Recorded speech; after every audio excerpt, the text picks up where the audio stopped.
قرآن مجید کی سورۃ البقرہ میں اللہ کریم نے فرمایا وَأَتِمُّ الْحَجَّ وَالْعُمْرَةَ لِلَّهِ، فرمایا اللہ کے لیے حج اور عمرہ پورا کرو، اللہ کی رضا کے لیے حج اور عمرہ یہ کام کرو پر کرو اللہ کی رضا کے لیے، اللہ کی رضا کے لیے حج اور عمرہ کرو۔ میرے نبی کریم صلی اللہ علیہ وسلم سے ایک صحابی نے پوچھا یا رسول اللہ صلی اللہ علیہ وسلم سب سے افضل عمل کون ہے، کون سا ہے؟ اعمال تو ڈھیر سارے ہیں نا، گلی سے کنکر آپ نے اٹھا دیا تو وہ بھی صدقہ ہے۔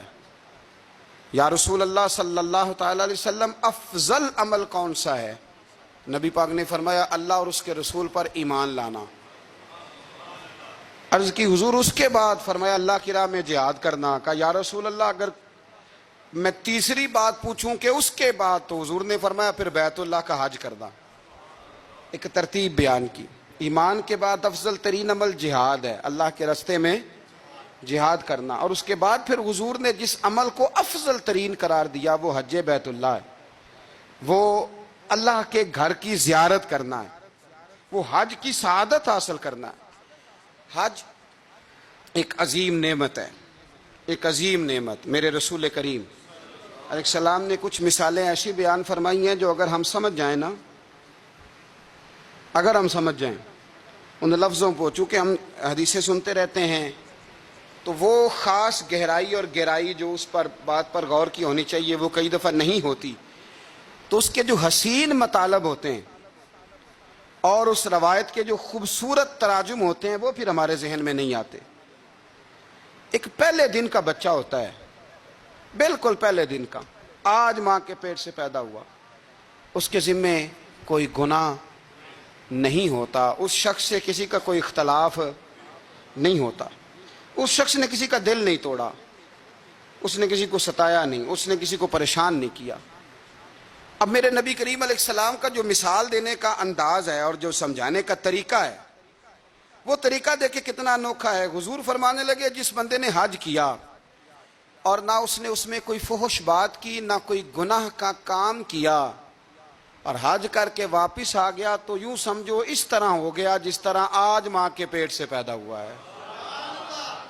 مثال دیکھیں، تشبیہ دیکھیں، رائنائی دیکھیں، اور جو حضور کی باتوں سے خوشبو پھوٹتی ہے اس کو محسوس فرمائیں کہ جس طرح آج ماں کے پیٹ سے پیدا ہوا ہے، آج وہ جو خوبصورتی ہوتی ہے پہلے دن کے بچے کی، وہ جو رانائی ہوتی ہے، وہ جو اچھا لگتا ہے، وہ جو چاؤ چڑھتا ہے، وہ جو اس کے آنے پر لوگوں کو تسلی ہوتی ہے، وہ جو مبارکیں ہوتی ہیں، وہ ایک خاص اس آنے والے بچے کی اہمیت ہے، فضیلت ہے، اس کے ذمے کوئی گناہ نہیں۔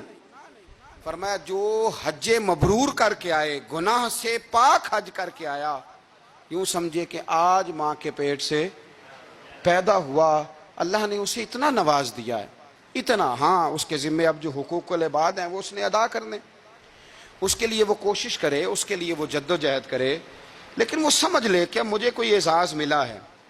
بزرگ کہتے ہیں کہ یوں سمجھو تمہیں ایک نئی زندگی مل گئی جب تم حج کر کے آئے ہو، ایک نئی زندگی، تمہارے گناہ معاف کر دیے گئے، اب تم نے ایک نئی ترتیب کے ساتھ اعمال کو شروع کرنا۔ اب تم سمجھو کہ اللہ تبارک و تعالیٰ نے تمہیں بڑا نواز دیا ہے، تم پر اللہ نے بڑا فضل اور احسان فرمایا، اور بڑا خاص کرم نوازی رب کریم نے تمہارے اوپر فرمائی ہے۔ اس ترتیب کو سمجھیں، اس کو ذہن میں لائیں، اور پھر دیکھیں کتنا اعزاز والا کام ہے۔ صحابہ کا کیا مزاج تھا؟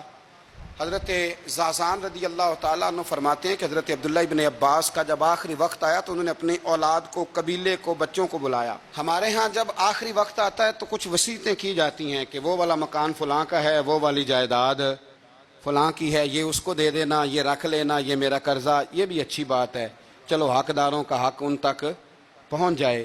لیکن حضرت عبداللہ ابن عباس نے اپنے آخری وقت اپنے بچوں کو بلایا اور بلا کر کے فرمانے لگے بیٹا میرے پاس بیٹھو، میں تمہیں اپنے نبی کریم علیہ السلام کی ایک حدیث نہ سناؤں؟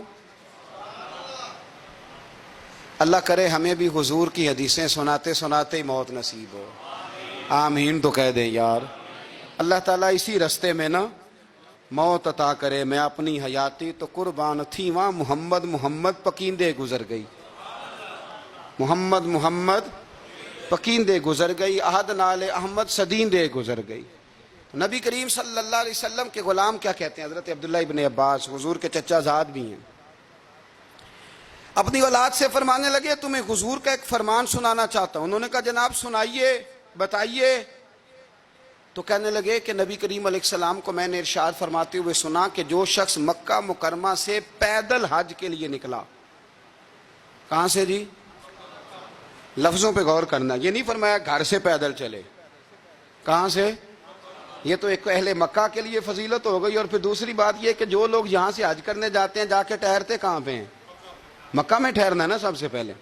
چلیں کوئی حرم شریف کے قریب ٹھہر گیا تو کوئی عزیزیہ میں، تو کوئی خالدیہ میں، تو کوئی شوقیہ میں، یہ جگہوں کے نام ہیں وہاں، لیکن رہنا تو مکہ مکرمہ میں ہی ہے نا سب نے۔ فرمایا جو مکہ مکرمہ سے پیدل حج کے لیے نکلا، حتیٰ کہ حج کر کے واپس مکے لوٹ آیا، اللہ تعالیٰ اس کے ہر قدم کے عوض اسے 700 نیکیاں عطا فرمائے گا۔ اور اگلے لفظ سنو گے تو اور خوش ہو جاؤ گے۔ محبوب کریم فرمانے لگے 700 نیکیاں ملیں گی، اور ہر نیکی حرم کی نیکی کے برابر ہوگی۔ ہر نیکی گویا اسے ہر قدم پر 7 کروڑ نیکیاں عطا کی جائیں گی، کہ جب وہ چلے گا ایک قدم پہ، اللہ ایک قدم پہ صرف 7 کروڑ نہیں، اللہ اسے ایک قدم پر 7 کروڑ نیکیاں عطا فرمائے گا۔ اندازہ فرمائیں کہ اس بندے کا مقام کیا ہے۔ جس طرح نور میں نہیں وہ نہلایا ہوا، اور ہر قدم اٹھاتا ہے تو نور والا ہی بنتا چلا جاتا ہے، حاجی کی یہ سعادت ہے۔ اور ایک حدیث میں اللہ کے رسول صلی اللہ علیہ وسلم نے فرمایا جب تمہاری سواری، تمہاری ناکہ، تمہاری اونٹنی حج کے لیے چلتی ہے، ایک قدم اٹھاتی ہے تو اللہ تمہارا ایک گناہ بھی معاف کرتا ہے، تمہیں ایک نیکی بھی عطا کرتا ہے، اور تمہارا ایک درجہ بھی بلند فرما دیتا ہے۔